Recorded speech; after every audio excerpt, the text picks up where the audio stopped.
right, third graders, welcome back. We are going to go over what you're going to do for this week. This week is going to be a little bit different than the previous, 2.5 weeks. This week I'm going to give you a tic-tac-toe learning board, and it's going to be your choice what you want to do. So on the screen what you're seeing right now is what your board is going to look like. So obviously you've played tic-tac-toe before, so we're going to be using Nearpod this week instead of me going through our chapter 12 book. We finished that up. So typically what we'll do after chapter 12 is we'll review a lot of the skills that we've already learned, and we'll also go into a little bit more challenging aspects of some of those skills. So what we will be working on right now, is my thing still going? All right, so this is what your mat would look like. All right, so if you see that there are 9 boxes, I'm going to go through the different parts of the box. All right, so what you're going to look at in this box, this is the topic. It's on counting money. All right, next part is you're going to see a code here, and then you're going to see this is the actual red code right there. So that's what you're going to type in when you go to Nearpod. Now, parents, you don't know what Nearpod is. You have no clue. Your children actually do. Your students do.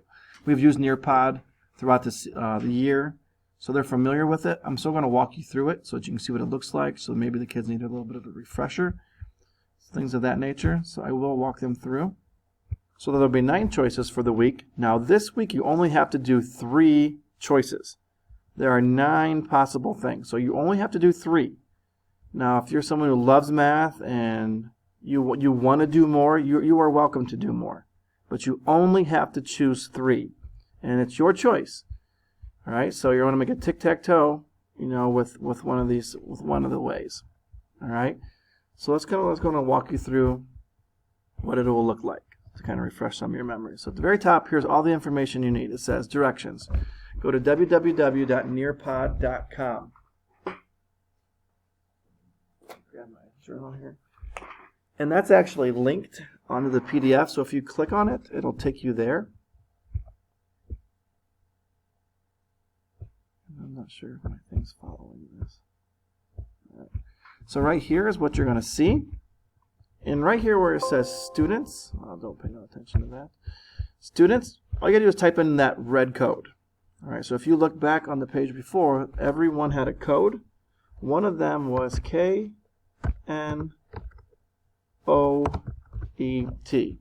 And one of the questions you're going to ask me is, does it have to be capital? No. It does not need to be capital. It is capital on the sheet, but it does not have to be capital. Another thing is they never use numbers.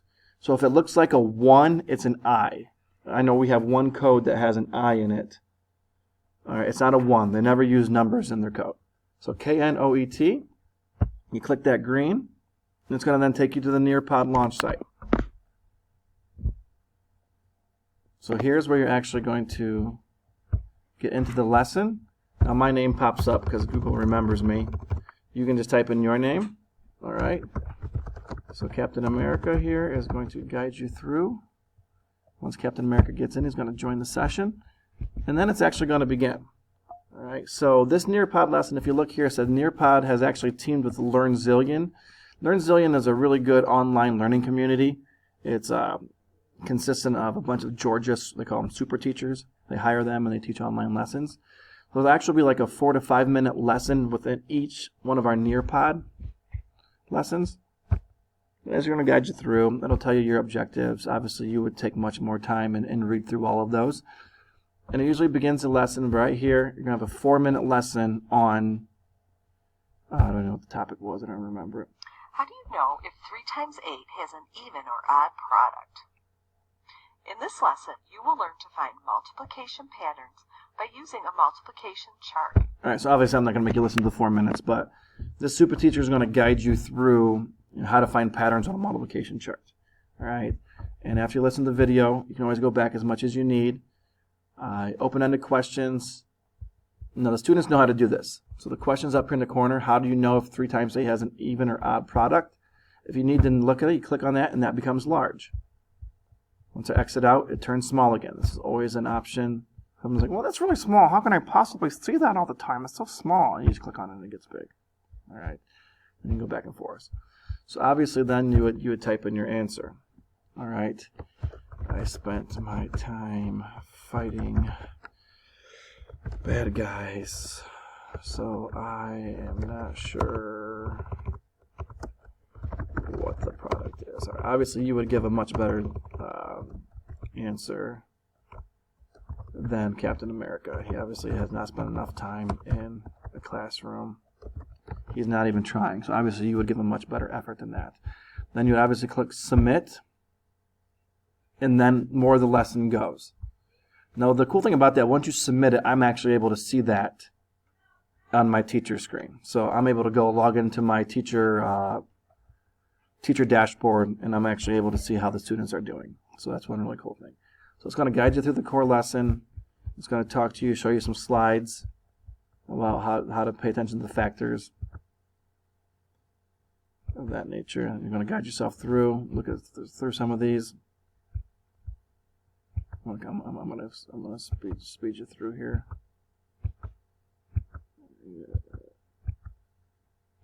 Right, so that would guide you through. Then you're gonna get some more open-ended. So this is it.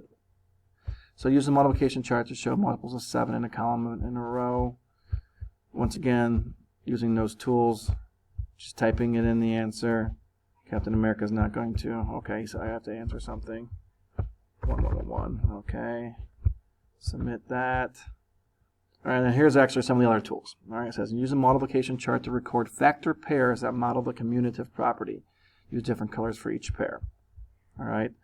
So obviously here's your writing tools. Click on that. You can change the ink. I can draw on that. Scroll down here, they'll pop back up. I can highlight whatever I want, like that. I can make text boxes if I need to. Make a text box. I can move it around. I can enter my hello 3rd grade.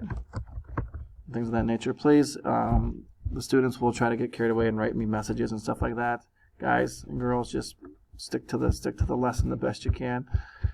You can add a picture in. I don't think you'd ever need to add a picture in any of our lessons. And the most important one is probably the eraser tool. I can make that really big, and then I can erase whatever I want to. So there are the tools. Whenever you make a mistake, you can just go back, and then just like a document, it'll take you back to there, or go forward. This will, I believe, erase the whole thing. Yep, I want to erase the whole thing, and then it's gone. All right, then I can lock it. When I'm done, I need to do something here, or else it probably won't let me submit it. I work on it a little bit, draw that in, and now I'll be able to submit, and the teacher then can see that. All right, it wraps up the lesson, and then I'm able to see how you did. All right, if you get confused on any of those things, obviously, email me, give me a call, let me know. But that is the pretty much quick rundown of Nearpod. All right, so I'll be able to see what you're doing when you send it to me. If any of the lessons are too challenging, obviously, pick a different one, or do a little bit of research online, or Khan Academy would be another good way to do that. So hopefully this helps you with Nearpod and what we'll be doing for the week.